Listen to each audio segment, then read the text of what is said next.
vice-président chargé de la recherche, blablabla, médecine globale du terrain biologique, qu'est-ce que ça vient faire là-dedans? Et la bioélectronique Vincent, qu'est-ce que c'est que cette bête-là? Et comment ça vient faire avec l'eau et l'Ayurveda? Bien. Alors, il faut que vous sachiez que je vais essayer de faire vite. Ça veut dire que j'ai peur de ne pas faire vite. Sinon, je ne dirais pas ça. Et je vais quand même essayer de faire vite. La médecine conventionnelle, depuis moderne, qui est née au XIXe siècle, pratiquement, s'est spécialisée dans le traitement du symptôme. C'est-à-dire du symptôme final, ce qu'on ressent, et toute cette médecine traditionnelle soigne le symptôme final sans trop prendre le temps ni avoir trop la compétence de traiter ses causes profondes. Quelle est la différence entre le traitement des causes profondes et le traitement du symptôme final? C'est que le symptôme final concerne un point très précis, très particulier de l'être, généralement physiologique, presque jamais psychique dans la médecine conventionnelle. Et tandis que le traitement de la cause profonde, qui est à l'origine de l'arborescence aboutissant à ce symptôme final, cette cause profonde, elle, concerne des grands domaines biologiques, comme le psychisme, comme l'ensemble des solutions aqueuses du corps, comme les colonies bactériennes qui vivent en symbiose avec nous. On vit grâce à elles et elles vivent grâce à nous. Bon, comme quoi d'autre encore, tout le système endocrinien majeur, qui se rapproche merveilleusement de la médecine chinoise des chakras, elle-même issue de l'Ayurveda, vous voyez. Donc, il y a d'un côté la médecine conventionnelle qui traite des domaines très précis et très limités, finaux du symptôme, et avec beaucoup de bonheur, malgré peut-être quelques abus, heureusement qu'elle est là, mais pas par opposition, mais par complémentarité et par différence avec la médecine qu'on appelle globale du terrain biologique, où on s'occupe des grands domaines de l'être. Et la bioélectronique Vincent est une pratique qui est née avec Louis-Claude Vincent il y a une cinquantaine d'années, qui consiste à analyser certains paramètres physico-chimiques de certaines solutions aqueuses, comme le sang, l'urine et la salive, dont on mesure l'état acido-basique, l'état oxydoréducteur et la minéralité globale dissoute, ce qui au total fait 9 paramètres, pour sortir un diagnostic assez fabuleux qui représente un bilan prédictif de l'être, pour savoir si on est en situation, par exemple, précancéreuse, ou si on est déjà dans une situation cancéreuse. Ce n'est qu'un exemple vis-à-vis de foule de maladies chroniques ou de dysfonctionnement. Et d'y répondre en rééquilibrant les solutions aqueuses, c'est-à-dire en traitant les causes profondes dans ces grands domaines. Cette approche de cette médecine globale de la bioélectronique Vincent, alors cette médecine globale a d'autres outils que la bioélectronique Vincent, je ne vais pas m'attarder là-dessus, mais cette BEV, bioélectronique Vincent, en est l'outil principal et essentiel. Et tout ça, ce sont, si vous voulez, une approche globale de l'être à partir de technologies modernes. Mais cette approche globale de l'être n'a pas attendu qu'on soit maintenant pour avoir cette réflexion. Nos ancêtres le faisaient à leur niveau et qui était certainement peut-être bien supérieur à celui que nous faisons maintenant. Et je pense, je le répète, en particulier à la médecine des chakras, des méridiens, la médecine énergétique chinoise, elle-même petite fille particulière de l'Ayurveda, elle-même fille de la naissance de toutes les religions, le Veda, vous voyez, et qui sont plus que des médecines, des cultures de civilisation d'une richesse prodigieuse. Alors, si donc j'ai l'honneur, en toute humilité, d'être là pour vous tenir ce petit discours, c'est parce que on aurait, je parle au conditionnel, c'est tellement prétentieux, on aurait l'ambition d'harmoniser ces pratiques ancestrales avec ces technologies modernes pour en faire une unité, au bénéfice et pour l'enrichissement de la santé de l'humanité. Voilà. Et donc, pourquoi on parle de la BEV ici aujourd'hui? L'eau. Eh bien, l'eau, on se rend compte, et ce sera l'objet de cette première exposé que vous entendrez maintenant avec moi, l'eau, on se rend compte biologiquement que c'est premier vecteur de transport des informations, le premier vecteur principe actif de tous les diagnostics et de toutes les thérapies, de toutes les pathologies de l'être. Et c'est un dénominateur commun à l'ensemble des pratiques qui ont pour prétention de traiter la santé globale de l'être humain.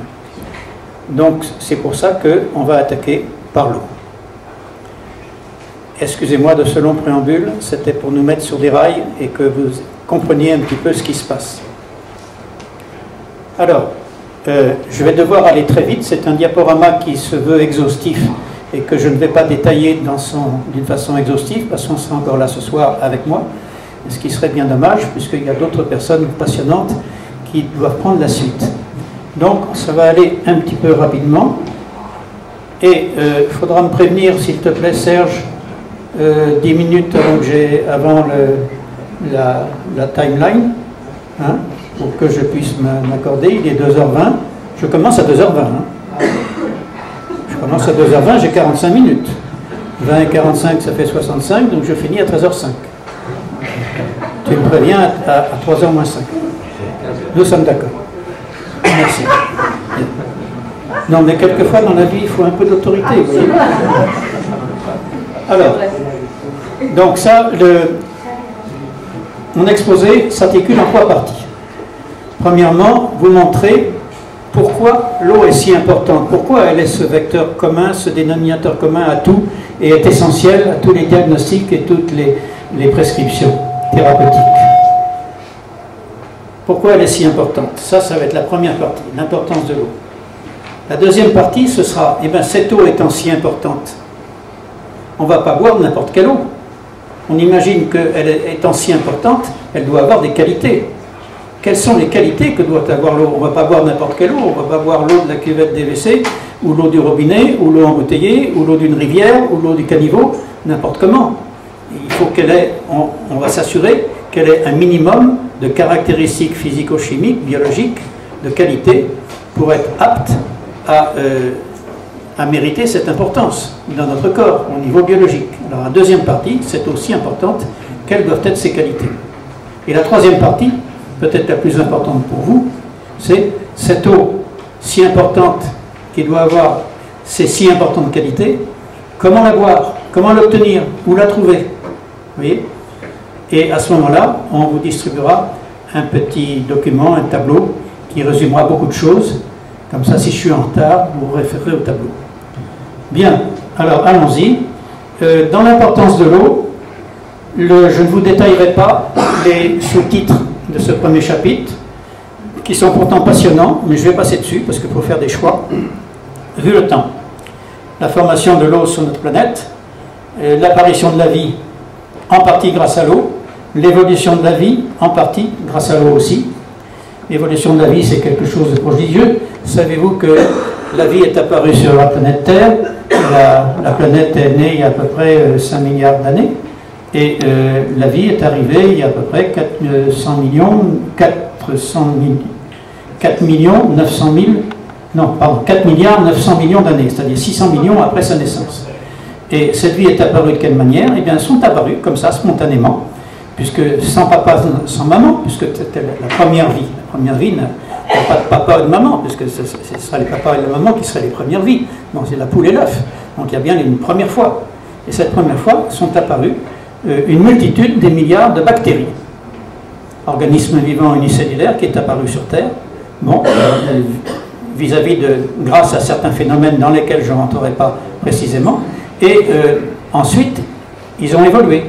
Ils se sont constitués au bout d'un temps en organismes multicellulaires qui eux-mêmes ont muté, évolué pour répondre à 1000 choses et pour progresser et pour aboutir à Mozart, à Léonard de Vinci, à Tchaïkovski et à vous, mon cher public. Donc c'est pas rien. Et cette évolution prodigieuse fait que chacun d'entre nous dans cette salle avons comme ancêtre ultime de notre arborescence généalogique une bactérie, une de ces mamies bactéries qui était là il y a 4 milliards 900 millions d'années, qui est apparue. Bon.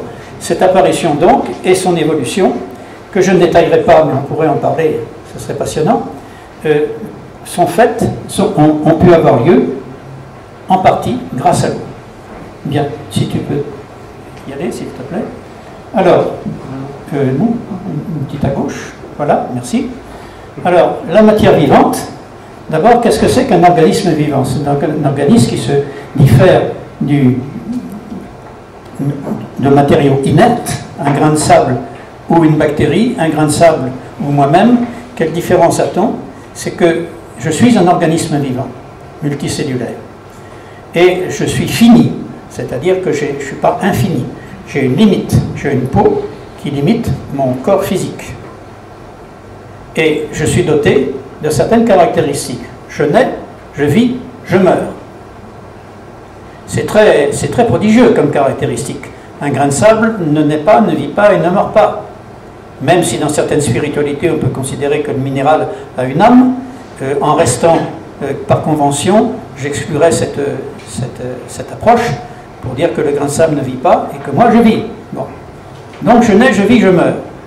Et je suis doté de deux instincts, et c'est ça aussi, c'est rigoureusement prodigieux. Je suis doté de deux instincts. Un instinct de conservation qui fait que je ne veux pas mourir, et comme pour vivre j'ai besoin de mouvement interne pour faire mon énergie, donc je dois recevoir de l'énergie. Et cette énergie, c'est ma nourriture, je dois aller la trouver, ou la fabriquer, avec des matières premières que je dois aller trouver. Donc je dois bouger. Et cet instinct fait que je ne peux pas me laisser sans manger, sans boire. Je ne peux pas me laisser mourir. Cet instinct va m'empêcher de me laisser mourir. Donc cet instinct de conservation va faire que je vais me déplacer pour trouver ma nourriture et faire mon énergie, et également pour me défendre des dangers. Je vois un lion dans la rue qui me court après, je ne vais pas me laisser manger, je vais faire ce que je pourrais pour lui échapper, par instinct. La réflexion va s'y ajouter pour que je le fasse intelligemment, mais même si je n'ai pas de réflexion, à ce moment-là, pour une raison ou pour une autre, par réflexe, je ferai ce que je pourrais pour échapper au lion. C'est mon instinct de conservation, qui est chimique. Attention, qui est chimique. Bon. Et puis, j'ai une autre caractéristique, c'est l'instinct de procréation. Je sais que je vais mourir, mais je ne veux pas que mon espèce meure, elle doit continuer, donc je me reproduis. Et c'est instinctif, ça aussi. Bien. Donc, ces caractéristiques de la vie, nous allons retenir vis-à-vis de l'eau, principalement, dans ce petit discours, que on a besoin, donc, de renouveler sa matière organique. Une cellule, entre sa naissance et sa mort, a ses constituants qui se détruisent et qu'il faut reconstituer. Je pense à la brique biologique de la vie qui est la protéine. La protéine en permanence, dans chacune de nos 10 000 milliards de cellules, disparaît et renaît. La cellule la refabrique. Et comment refabrique-t-elle cette protéine? Grâce à une énergie qu'elle reçoit, on va y revenir, mais aussi grâce à des nutriments et des matières premières. Ces matières premières, ce sont des acides aminés que la cellule reçoit par le sang, etc. Et ça, c'est encore tout un domaine, au demeurant tout à fait passionnant, qui ferait intervenir les régimes alimentaires, par exemple, en réponse à différentes pathologies. Bien. Et donc, ces protéines sont constituées de quoi? La matière vivante. Elle est organique. Alors, vous avez entendu parler de chimie minérale, de chimie organique. Vous êtes tous des anciens d'HEC, je crois. Enfin, en grande partie. Alors, comme vous êtes des anciens HEC, vous êtes des universitaires accomplis, grande école et tout ça. Donc, il n'y a rien qui vous échappe en chimie minérale et en chimie organique, certainement. Bien.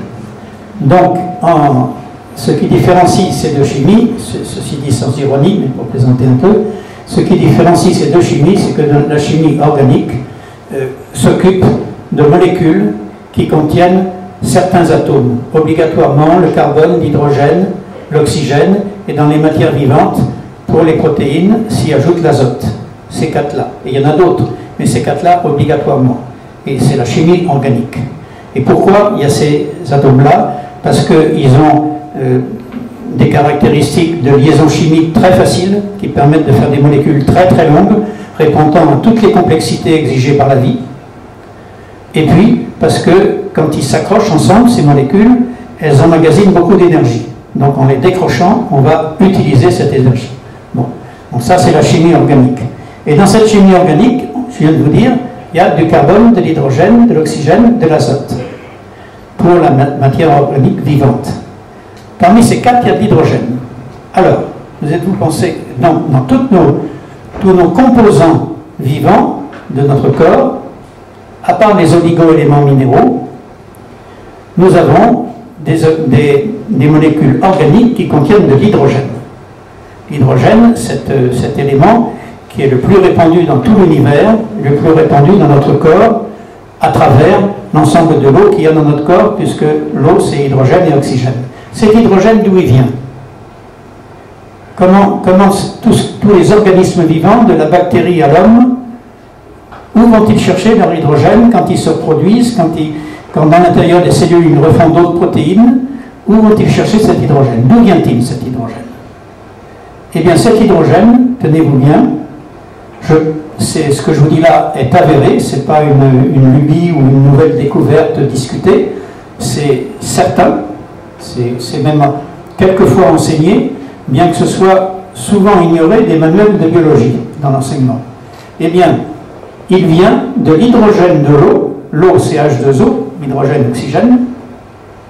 C'est l'hydrogène de molécules d'eau qui est absorbé par des végétaux, par les racines végétales d'un arbre ou d'une salade. Ils aspirent par leurs racines l'eau de l'humus, H2O. Recevant le soleil le jour, ce végétal va prendre l'énergie du soleil pour casser la molécule d'eau. Et d'un côté, il y aura H, hydrogène, de l'autre côté, il y aura O, oxygène. Pour l'instant, le végétal n'a rien à cirer de l'oxygène. Alors il l'évacue. Et l'oxygène, de l'eau pris dans l'humus du sol, va partir dans la nature, dans l'atmosphère. Et l'hydrogène, il va le prendre, puisque c'est l'objet de la manœuvre. C'est la photosynthèse que je vous détaille là. Mais c'est assez prodigieux si vous voulez bien vous concentrer un tout petit instant. Donc, cet hydrogène est mis de côté dans le végétal. Par ailleurs, il aspire du CO2 de l'air, de l'oxyde de carbone, de l'anhydride carbonique. Et CO2, il le prend, C et O, le CO2, H qu'il a pris à l'eau du sol, COH, et on a un organisme, on a une molécule organique. En y ajoutant l'azote qui vient par le sol également, on aura tous les composants de la matière vivante. Donc, première conclusion sur l'importance de l'eau, qui est fantastique. Tout l'hydrogène, c'est-à-dire qui est obligatoirement dans chaque molécule organique constitutive de toutes les matières vivantes, de tous les organismes vivants, tout cet hydrogène vient de la molécule d'eau, H2O, cassée par la photosynthèse. Photosynthèse essentiellement végétale, avec quelques exceptions, puisqu'il y a des organismes unicellulaires ou un petit peu pluricellulaires qui fonctionnent aussi par photosynthèse. Bien. Donc voilà, c'est déjà pas mal. Hein? Donc s'il n'y avait pas de végétaux, s'il n'y avait pas d'eau dans le sol pour qu'il y ait des végétaux, s'il n'y avait pas d'eau dans le sol, il n'y aurait pas de végétaux. S'il n'y avait pas de végétaux, il n'y aurait pas de matière organique. Et nous, les animaux, on est du règne animal, les humains, une partie du règne animal, eh bien, notre matière vivante, on la prend en se nourrissant de végétaux ou d'animaux qui ont mangé des végétaux. Ok? Sur cette petite logique. Deuxième chose fantastique, toujours sur cet écran, c'est que on a vu comment nous reconstituons notre matière vivante à travers la fabrication des protéines et le rôle de l'hydrogène qui vient de l'eau du sol. Bien. Maintenant, pour faire cela, il nous faut de l'énergie. Pour utiliser les constituants permettant de refaire telle protéine, il faut de l'énergie. Il y a des mouvements, il y a du travail, et où la cellule va prendre son énergie. Elle va la prendre dans une réaction de combustion exothermique, la même qu'il y a dans vos moteurs de voiture entre l'essence et l'oxygène de l'air qui arrive au carburateur. C'est-à-dire que l'essence, c'est un produit organique, c'est le résultat, c'est le résidu du pétrole ou du gaz, qui sont des déchets ancestraux à travers les aires biologiques, des résidus de déchets animaux et végétaux au fond des océans, etc. Donc là, pétrole et gaz, on est en plein dans la matière vivante, morte, mais organique. Et donc, dans votre réservoir, dans votre moteur, vous avez cette matière organique pétrole, chargée d'énergie, comme je vous l'ai dit tout à l'heure, qui va se casser en entrant en combustion avec l'oxygène. Oxygène plus matière organique, c'est l'explosion dans le moteur d'essence, et c'est dans la nature, sans que ça explose forcément, sans qu'il y ait forcément un feu spontané, mais ça peut se produire, il y a consommation et destruction de la matière organique avec libération d'énergie. C'est ce que fait la mitochondrie dans la cellule. Et donc, la matière vivante, la matière organique, elle la prend là où on a vu, elle la prend dans les végétaux grâce à l'hydrogène de l'eau. Mais l'oxygène, d'où vient-il? Il vient de l'air. L'oxygène de l'air, d'où vient-il à son tour? Eh bien, il vient en quasi-totalité de la libération par les végétaux de l'oxygène qui vient de l'eau. On a vu tout à l'heure, la molécule d'eau était cassée par l'énergie solaire en H et O. Oh, rien à cirer pour l'instant, on le met dehors, et c'est cette mise dehors qui constitue l'oxygène de l'atmosphère. Donc, s'il n'y avait pas cette eau du sol qui, à travers les végétaux, allait dans l'atmosphère, il n'y aurait pas d'oxygène dans l'atmosphère. Il n'y en aurait pratiquement pas, puisqu'il y aurait l'oxygène résultant de la photosynthèse de certains organismes dont j'ai parlé tout à l'heure, mais c'est peanuts, vraiment. Donc, c'est assez fou de réaliser que si on respire pour faire notre énergie, et si on existe à travers la présence de l'hydrogène, c'est l'hydrogène et l'oxygène de l'eau aspirée par les végétaux. Donc c'est une sacrée importance, cette eau, vous voyez, alors que ce ne soit pas n'importe laquelle. Alors là, c'est l'importance exogène au corps. Bien, on va avancer, s'il te plaît. Et voilà d'ailleurs le schéma de ce que je vous ai dit. Pour ceux qui aiment le schéma, pour ceux qui ne les aiment pas, tant pis pour eux. Donc, vous voyez la grande patate, côté gauche, puisqu'il y a un trait vertical. Le côté gauche, c'est le végétal. Et le côté droit, c'est le même végétal ou un animal qui en aura mangé. Donc, revenons au côté gauche, un végétal. Il va prendre, c'est la flèche bleue, en bas à gauche, de l'eau. Alors, le H2 est caché par le bord. Mais normalement, vous voyez une partie de eau, et c'est H2O. Le soleil arrive là-dessus, et ce H2O est partagé entre le H vert et le O2 rouge. Le O2 s'évacue et va dans l'atmosphère. Bien. Le H se combine avec le CO2 qui rentre pour faire des sucres, dans cet exemple. CN, H2O, N. Ça, c'est la matière organique. Cette matière organique, ce même végétal ou un animal qui l'aura mangé, ou un animal qui aura mangé le végétal, eh bien, c'est la partie droite. Alors, on veut faire notre énergie. Eh bien, on brûle ce sucre, CnH2ON, avec l'oxygène de l'air qui rentre, et on évacue le CO2, qui est un déchet, par la respiration, en ce qui nous concerne. C'est le même que celui qui est entré. On évacue par la peau ou la respiration, nous, l'H2O qui est reconstitué, c'est le même que celui qui est rentré, et on récupère au passage de l'énergie, qui est l'énergie de la vie, pour tous nos mouvements intérieurs, extérieurs, et en particulier pour permettre à nos ribosomes, dans nos cellules, de refaire de nouvelles protéines. Bien. Donc c'est l'illustration, le schéma de tout cela. Alors, si tu veux, s'il te plaît. Alors, toujours dans l'importance de l'eau, c'est en deux parties. Et après, ce sera fini pour l'importance. Une partie traditionnelle, que tout le monde sait à peu près. Et une partie tout à fait novatrice, qui secoue, si on veut bien se laisser interpeller. La partie traditionnelle. L'eau sont la clé de la compréhension du fonctionnement de l'eau dans pratiquement toutes ses fonctions, c'est que c'est une molécule bipolaire. Qu'est-ce que ça veut dire? Eh bien, sans rentrer dans des chimies bien compliquées, H2O, c'est quoi? Oxygène. Regardez mon doigt, puisque je n'ai pas de paperboard. Alors voilà le paperboard virtuel. Il y a un oxygène et deux atomes d'hydrogène de chaque côté de l'oxygène qui sont accrochés à l'atome d'oxygène. Ils sont accrochés de telle sorte que le seul électron de l'atome d'hydrogène part dans l'oxygène. Donc l'hydrogène se trouve ionisé plus. Il n'a plus d'électrons moins, il n'a plus que son proton plus dedans. Donc l'hydrogène devient un proton plus ionisé. Et ça fera deux hydrogènes, proton plus ionisé. Et l'oxygène au milieu, qui était neutre, comme au départ, comme tout, va devenir ionisé moins. Deux fois, une fois pour chaque oxygène, chaque électron qu'il aura pris à chacun des oxygènes. Bon. Pourquoi je vous dis ça? C'est pas pour vous casser les pieds avec ces histoires électriques, c'est simplement pour que vous compreniez ceci. Si les deux hydrogènes étaient alignés avec l'oxygène,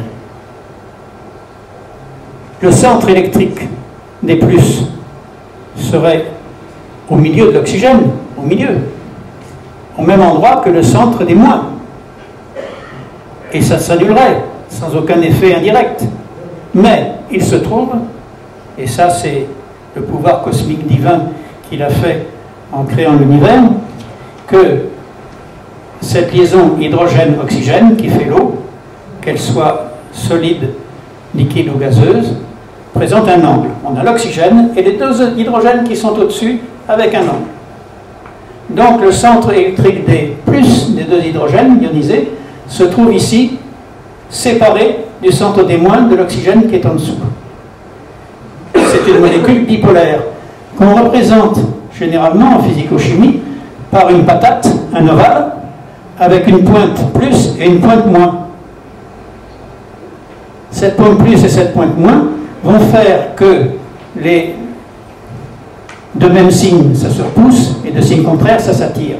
Et tous les mouvements et toute la chimie peuvent se réduire à cette approche électrostatique. Ce qui fait que l'eau est un des meilleurs solvants qui existent. Vous rentrez par vos capillaires dans votre sang du sel, du chlorure de sodium. D'accord? Donc le sodium est plus et le chlore est moins. Tout de suite, pour des raisons électrostatiques, dans le sang, qu'est-ce que c'est? C'est de l'eau et beaucoup de choses. Donc les molécules d'eau du sang bipolaires vont s'organiser pour que les côtés plus d'un grand paquet de patates soient attirés par le côté moins du sodium, et les côtés moins d'un autre paquet de patates par les côtés plus du chlore. Et ça va tirer. Et ça va casser le chlorure de sodium en deux. Ça va le dissoudre en un anion et un cation. Et une fois dissous, il deviendra invisible. Ce ne sera plus une matière solide en suspension dans le sang. Ce sera des ions infiniment petits et qui vont se laisser transporter par le sang à grande vitesse, à la vitesse du débit du sang. Donc s'il n'y avait pas ce pouvoir de dissolution de l'eau, l'eau est un solvant bipolaire incomparable. Et en même temps, une entreprise générale de transport dans notre corps. En même temps, rapidement, je suis obligé de vous le dire parce que c'est essentiel, même si ça vous casse les pieds, tant pis, écoutez s'il vous plaît, merci. Dans la chimie générale, au fond, elle est simple. Vous avez des acides, des bases, du sel et de l'eau. Acide plus base réunis donne sel plus eau. Déjà, on voit que l'eau, elle est partout, quel que soit l'acide, la base ou le sel, l'eau, elle est là. Et c'est pas rien. Bon. Donc, acide, c'est quoi? C'est un principe actif, un radical, hydrogène ionisé, plus. Et la base, c'est le radical hydrogène-oxygène, HO, ionisé, moins. Et toutes les réalités chimiques dans notre corps s'organisent autour de ces deux radicaux. C'est soit l'un, soit l'autre. Alors comme c'est un principe homéostasique où notre corps doit être en équilibre. Et en fait, c'est un équilibre dynamique. Chaque situation biologique dans le corps est sans cesse en mouvement. C'est une balance qui balance entre le basique et l'acide. Et ce qu'il faut, c'est retrouver un état acido-basique qui soit convenable entre des fourchettes de santé, sans les dépasser pour être dans des fourchettes de maladie, au-delà desquelles c'est la mort. Bon. Alors, pourquoi je vous raconte ça? Parce que, donc, cet équilibre acido-basique est essentiel. Pour 1000 raisons, si on est malade, on va sortir de cette fourchette de bonne santé dans la balance acide-base. Et l'eau, qu'est-ce que c'est H2O? Ben, c'est H, et un peu plus loin, HO. Donc c'est soit acide, l'eau est à la fois acide et à la fois base. Et selon la situation biologique dans laquelle elle se trouvera dans le corps, elle agira en tampon, c'est-à-dire en régulateur. Si vous êtes souffrant dans une situation où vous êtes trop acide, l'eau agira en tant que base pour compenser. Et si vous êtes dans l'autre sens, ce sera et vice-versa. Voyez? Donc l'eau est un tampon. Voilà encore un rôle fantastique de l'eau dans le corps. Et de la même manière, oxydoréducteur. Oxydoréducteur, j'en dis un mot parce que c'est encore un des principes absolument essentiels. Un peu plus compliqué, mais je ne m'attendrai pas. Vous avez entendu parler des antioxydants. Depuis 10 ans, on nous saoule avec ça. Vous vous oxydez, vous vous rouillez, prenez des antioxydants, des oméga 3, blablabla, blablabla. Toute la pub qui se fait et toute l'industrie commerciale qui se fait autour des antioxydants. Qu'est-ce que ça veut dire? Il y a une partie de vrai, il y a une partie d'exagéré, et il y a une partie de, je vais être dur, de mensonge par omission. Pourquoi? On a vu que l'oxygène était indispensable, on le respire pour rentrer en combustion avec les sucres dans la cellule et faire de l'énergie, comme dans le moteur de la voiture. Mais cet oxygène qui casse les sucres qu'on rentre, s'il y en a en trop qui déborde et qui n'est pas utilisé pour faire cette énergie, il va se trouver en contact avec la matière vivante qui est organique comme les sucres. Et cet oxygène va la casser, va la bouffer, va la détruire. Donc on va s'oxyder. Vous voyez? Donc il faut réguler pour que l'oxygène, il y en ait suffisamment d'utiliser normalement dans les mitochondries pour bien faire l'énergie, qu'on ne soit pas fatigué par insuffisante énergie. Il ne faut pas qu'il y en ait trop pour qu'on ait des pathologies résultant d'une destruction de matière organique vivante par un excès d'oxygène, ou si ce n'est pas un excès, une partie de l'oxygène qui n'est pas un excès mais qui est mal utilisée. Vous voyez? Donc, si on est en situation de pas assez d'oxygène, on dira qu'on est en situation réduite.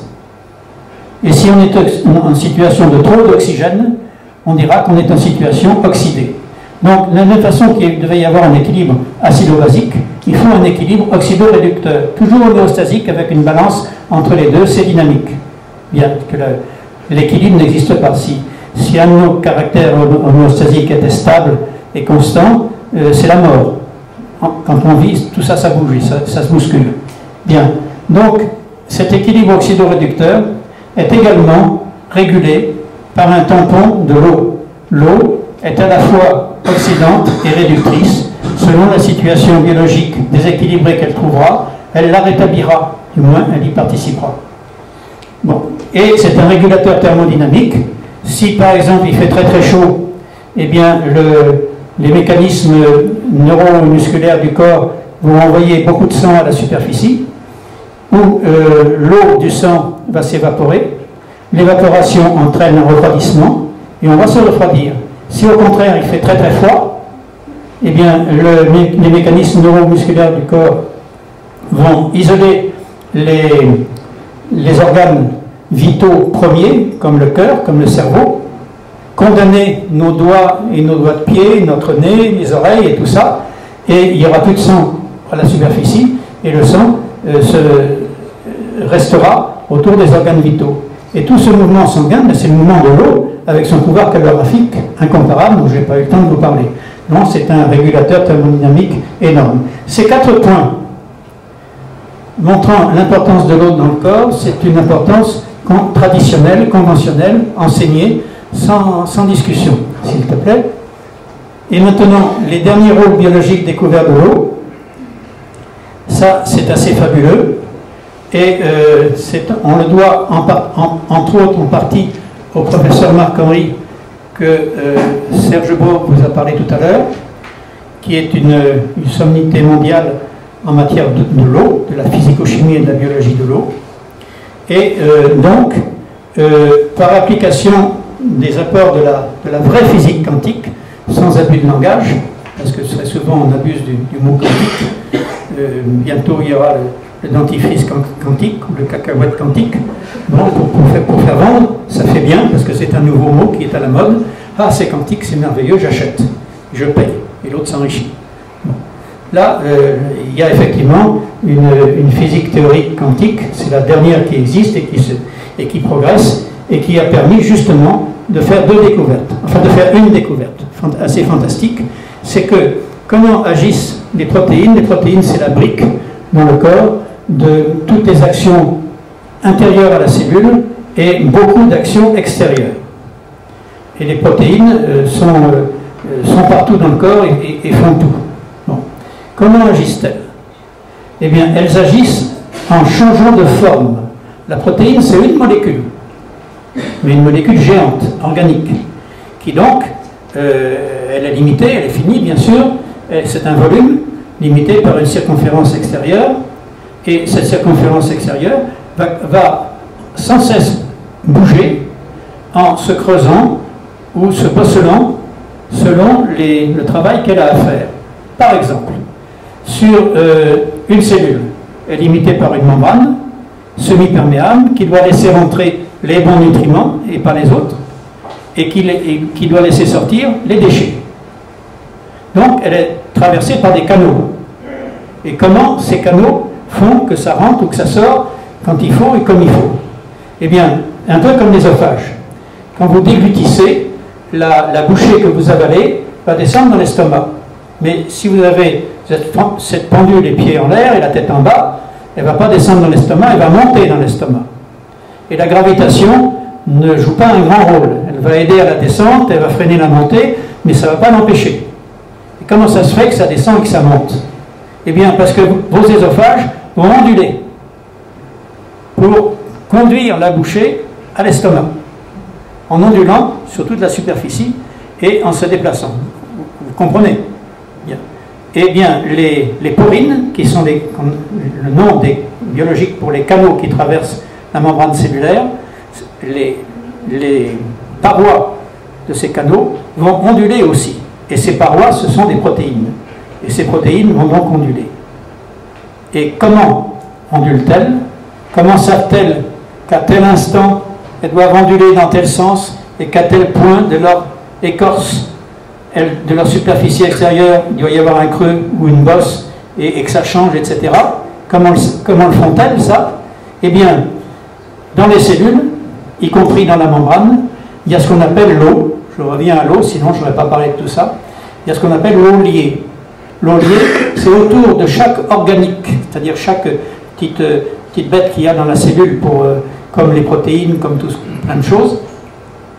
Autour de chaque chose, on a 3 ou 4 couches de molécules d'eau qui sont accrochées et qui sont donc, avec leurs patates, plus, moins, donc elles s'accrochent en s'attirant. Et la superficie de la protéine, qui est une molécule, ce sont des électrons périphériques, moins.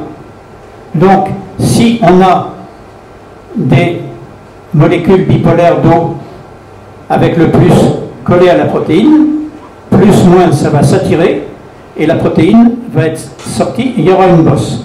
Si c'est le contraire, ça va se repousser, et la protéine connaîtra un creux. Donc, toute cette vie ondulatoire de la protéine, je vous ai donné l'exemple de la porine canal membranaire, mais il y a le fonctionnement des muscles, il y a plein de choses, à l'intérieur des cellules aussi, les protéines agissent sur les enzymes de la même façon, et partout. Bon, comment l'eau qui est... Alors, ok, la protéine, elle n'a pas d'intelligence, elle est idiote, puisque c'est l'eau qui lui fait tout. Elle suit l'électrostatique de l'eau. Mais l'eau, comment va-t-elle savoir quelles molécules d'eau vont devoir se mettre à tel endroit, en se tournant le plus et le moins dans un sens, et puis changer de sens? Est-ce qu'il y a un petit caporal avec un sifflet qui dit, et vous là-bas, tout le groupe, allez, ah, vous allez vous tourner, non, et vous là-bas, non, etc. Bon, comment ça se fait? L'eau, est-ce qu'elle est intelligente? Comment elle le sait? Bon, alors, c'est le dernier paragraphe. Le précédent pour le conclure. Donc, vous voyez déjà le rôle de l'eau dans les modifications de forme de certains organiques, comme principalement la protéine, qui expliquent leur fonctionnement. Ça, c'est pas c'est pas enseigné, parce que pour être, je suis honnête avec vous, intellectuellement, c'est une découverte biologique qui est relativement récente et qui n'est pas encore officielle, parce que pour être officielle avec en lettres majuscules rouges, le critère, c'est de rentrer dans l'enseignement universitaire. Il faut du temps. Donc, c'est pas encore officiel. Mais je vous le dis, et c'est vrai. Et maintenant, le dernier point, qu'on doit en partie à beaucoup d'études, mais principalement à notre prix Nobel de médecine, Luc Montagnier, qui a très bien cité notre ami Serge Brault tout à l'heure en préambule, en introduction, eh bien, c'est que cette eau elle-même, donc, question qu'on vient de poser, comment c'est-elle, dans quel sens elle doit se mettre, à chaque instant, puisque ça bouge sans cesse. Eh bien, là, on ne sait pas trop. Mais la piste, les hypothèses les plus sérieuses qui émergent, c'est que l'eau est le vecteur d'information électromagnétique qui vient de l'intérieur du corps, d'ailleurs, ou de l'extérieur du corps. L'eau étant une molécule bipolaire, on a une pointe plus, une pointe moins. Et tout ça, ça vibre. C'est-à-dire que le plus et le moins, ils font ça, sans arrêt. C'est-à-dire, c'est un dipôle vibratoire. Et un dipôle vibratoire est un récepteur et émetteur électromagnétique. Il reçoit certaines fréquences et il émet certaines fréquences. Oui. Donc, l'eau rentre dans un concept d'un ensemble de transmission électromagnétique d'instructions. Voilà. Donc, je m'arrêterai là pour l'importance de l'eau.